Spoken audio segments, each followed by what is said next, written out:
নমস্কাৰ এভৰিৱান আপোনালোকে চাই আছে আমাৰ ইউটিউব চেনেল জিবিয়ান আসাম আজিৰ এই ভিডিঅ'টোত আপোনালোকৰ লগত মেইনলি মই বিটিআৰৰ জিটিপিজিটি টেট যি হৈছিলে তাৰ ৰিজাল্ট সম্পৰ্কত কথা পাতিম যিখিনি আজিৰ লেটেষ্ট খবৰ সেইখিনি আপোনালোকৰ লগত ক'বলৈ চেষ্টা কৰিম তাৰ লগতে বিটিআৰত আৰু এলপিইউপি টিচাৰ ৰিক্ৰুটমেন্টৰ বাবে নতুনকৈ এডভাৰটাইজমেন্ট প্ৰকাশ পাবলৈ গৈ আছে এই সম্পৰ্কতো যিখিনি খবৰ আহিছে সেইখিনিও আপোনালোকক জনাম এই ভিডিঅ'টো ইম্পৰ্টেন্ট এই কাৰণে হয় নট অনলি বিটিআৰৰ ক্যান্ডিডেটখিনিৰ কাৰণে বা যিখিনিয়ে বিটিআৰ টেট দিছিলে জিটিপিজিটি টেট তেওঁলোকৰ বাবে বাট যিখিনিয়ে ডিৰেক্টৰেট অফ সেকেন্ডাৰী এডুকেশনৰ অধীনত যেটো আমাৰ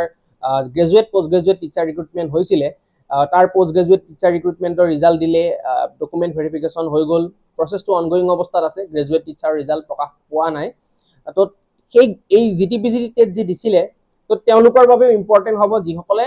জিটি ৰিজাল্টৰ বাবে ওয়েট কৰি আছে কেনেকুৱাকৈ ইম্পৰ্টেন্ট হয় আপোনালোকে ভিডিঅ'টো শেষলৈকে চাই গৈ থাকিলে আপোনালোকে গম পাব ভিডিঅ'টো আপোনালোকে যিমান পাৰে শেয়াৰ কৰিব এতিয়া মই আপোনালোকক প্ৰথমে যিখিনি খবৰ আহিছে আজি সেইখিনি জনাব বিচাৰিছো একচুয়ালি এইখিনি খবৰ আপোনালোকক মই যিখিনি বিটিআৰৰ এই টেটৰ সম্পৰ্কত যিখিনি খবৰ আপোনালোকক দি আছো সেইখিনি প্ৰায় সিমিলাৰে হয় কিন্তু আজি প্ৰমোদ বড়ো ডাঙৰীয়াই সংবাদ মাধ্যমৰ সন্মুখত তেখেতে কি কৈছে ভিডিঅ'টোৰ শেষত মই ক্লিপটো দি দিম আপোনালোকক তো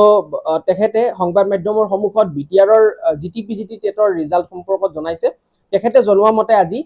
যে আৰু হয়তো 2-3 দিনৰ ভিতৰত বিটিআৰৰ জিটিপিজিটি টেটৰ ৰিজাল্ট দিব লাগে বুলি তেখেতে জনাইছে তো 2-3 দিন যদি হয় আজি মই এই ভিডিঅ'টো আপোনালোকে 13 জুনত চাই আছে হয়তো 15 জুন মানত দি দিব লাগে যদিও 15 জুন বুলি কৈছো 15 পৰা 20 ৰ ভিতৰত আপোনালোকে এটা সময়সীমা ল'ব পাৰে এই সময়সীমাখিনিৰ ভিতৰত হয়তো বিটিআৰৰ জিটিপিজিটি টেটৰ ৰিজাল্ট আহি যাব লাগে যেনেকৈ প্ৰমোদ বড়ো ডাঙৰীয়াই কৈছে মই তেনেকৈ সেই কথাখিনিৰ আধাৰত এই কথাখিনি কৈছো and second thing is that যিখিনি এলপিইউপি টিচাৰ ৰিক্ৰুটমেন্ট নতুনকৈ এডভাৰটাইজমেন্ট প্ৰকাশ পাব তাৰো এসআইউৰ বা ফাইনান্সিয়েল এপ্ৰুভেল অসম চৰকাৰৰ ফালৰ পৰা এদিন বা দুদিনৰ ভিতৰত আহিব বুলি কৈছে সেইখিনি আহি গলেও অলৰেডি মই এইখিনি কথা আগৰ ভিডিঅ'টো কৈছো আপোনালোকক এইখিনি আহিলেও এলপিইউপিৰ নতুন আৰু এডভাৰটাইজমেন্ট বিটিআৰত প্ৰকাশ পাব তাৰ পিছত এলপিইউপিৰ টিচাৰ ৰিক্ৰুটমেন্টটো নতুনকৈ আৰু আৰম্ভ হ'ব এতিয়া মই যিখিনি বিটিআৰৰ জিটিপিজিটি টেটৰ কথা কলো ৰিজাল্টৰ কথা এই ৰিজাল্টখিনি 2-3 দিনৰ ভিতৰত প্ৰকাশ পাই পেলাই আপোনাৰ ম্যাক্সিমাম 10 দিনৰ ভিতৰত ৰিক্ৰুটমেন্টটো গোটেই শেষ কৰি দিয়াৰ বাবে বা এপইন্টমেন্ট দিয়াৰ বাবেও চেষ্টা কৰিব মানে বিটিআৰ গফতে তো এইখিনি কথাও প্ৰমোদ বড়ো ডাঙৰীয়াই সংবাদ মাধ্যমৰ সন্মুখত জনাইছে এইখিনি আছিল ওভাৰঅল আজিৰ খবৰ যিখিনি কথা প্ৰমোদ বড়ো ডাঙৰীয়াই সংবাদ মাধ্যমৰ সন্মুখত জনাইছে কেনেকৈ কৈছে তেখেতৰ কথাখিনি আপোনালোকে তেখেতৰ মুখেৰে জানিব পাৰিব সংবাদ মাধ্যমৰ সন্মুখত কি কৈছে ভিডিঅ'টোৰ শেষত মই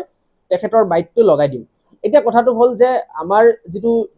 গ্ৰেজুৱেট পোষ্ট গ্ৰেজুৱেট টিচাৰ ৰিক্ৰুটমেন্টৰ বাবে টেট কাম ৰিক্ৰুটমেন্ট টেষ্ট হৈছিলে ডিৰেক্টৰেট অফ সেকেন্ডাৰী এডুকেশনৰ অধীনত তাৰ পোষ্ট গ্ৰেজুৱেট টিচাৰ ৰিক্ৰুটমেন্টৰ ৰিজাল্ট অলৰেডি প্ৰকাশ পাই গল ডকুমেন্ট ভেৰিফিকেশনো হৈ গল এতিয়া গ্ৰেজুৱেট টিচাৰৰ ৰিজাল্টৰ বাবে ওয়েট কৰি আছে বহুতে ভাবিছিলে যে 10 তাৰিখৰ পিছত 12-13 তাৰিখ মানে দিব পাৰে মইও আপোনালোকক কৈছিলো কিন্তু এতিয়া 13 তাৰিখো পাৰ হ'ব কোনো ধৰণৰ নোটিস তেতিয়ালৈকে দিয়া নাই কাৰণ ৰিজাল্ট দিয়াৰ আগত নোটিস প্ৰকাশ পাব গতিকে যেহেতু নোটিস দিয়া নাই সেই কাৰণে কোনেও গম পোৱা নাই যে কেতিয়া ৰিজাল্ট দিব কি হ'ব আৰু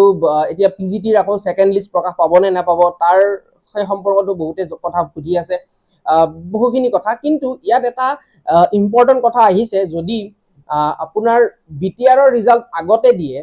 গ্ৰেজুৱেট এন্ড পোষ্ট গ্ৰেজুৱেটৰ ৰিজাল্ট আৰু এপইন্টমেন্ট যদি আগতে হৈ যায় এপইন্টমেন্টটো মেটাৰ নকৰে বেছি হলেতো ভাল নহলেও কোনো কথা নাই কিন্তু বিটিআৰ টেটৰ ৰিজাল্ট যদি আগতে দিয়ে তেতিয়া হলে কিন্তু যিখিনি ডিৰেক্টৰেট অফ সেকেন্ডাৰী এডুকেশনৰ আন্ডাৰত যিসকলে জিটিপিজিটি টেট দিছিলে তাত মেবি তাত ডেফিনেটলি বিটিআৰৰ এলেকাৰ ক্যান্ডিডেটও তাত এপ্লাই কৰিছিলে বা তাত এপিয়াৰ হৈছিলে বিটিআৰৰ জিটিপিজিটি ৰিজাল্ট যদি আগতে দি দিয়ে তেতিয়া এই যেটো আমাৰ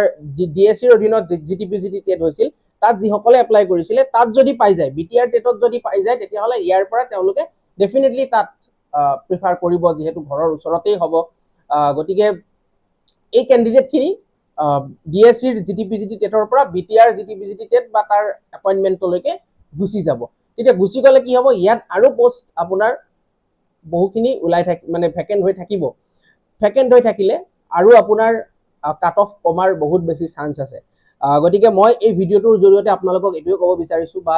যদি কোনোবাই চাই আছে ডিৰেক্টৰেট অফ সেকেন্ডাৰী এডুকেশনৰ অফিচিয়েলস তেওঁলোকক এটো কথা ক'ব বিচাৰিছো যদি মানে যেহেতু অলপ সময় লৈছে আপোনালোকে আৰু অলপ সময় লৈ আপোনালোকে এটো যদি কৰে তেতিয়াহ'লে বহুখিনি কেণ্ডিডেটৰ হেল্প হয় তেতিয়া অভাৰলেপিংটো আৰু ভালকে আপোনাৰ অভাৰলেপিঙৰ যিটো প্ৰব্লেম সেইটো আৰু ভালকে সলভ হ'ব বিটিআৰৰ যিখিনি কেণ্ডিডেট তেওঁলোকৰো ভালকে এপইণ্টমেণ্ট হৈ যাব আৰু যিখিনি নন বিটিআৰ হয় বা বিটিআৰ টেট নিদিয়া কেণ্ডিডেট তেওঁলোকৰো বহুখিনিয়ে ইয়াত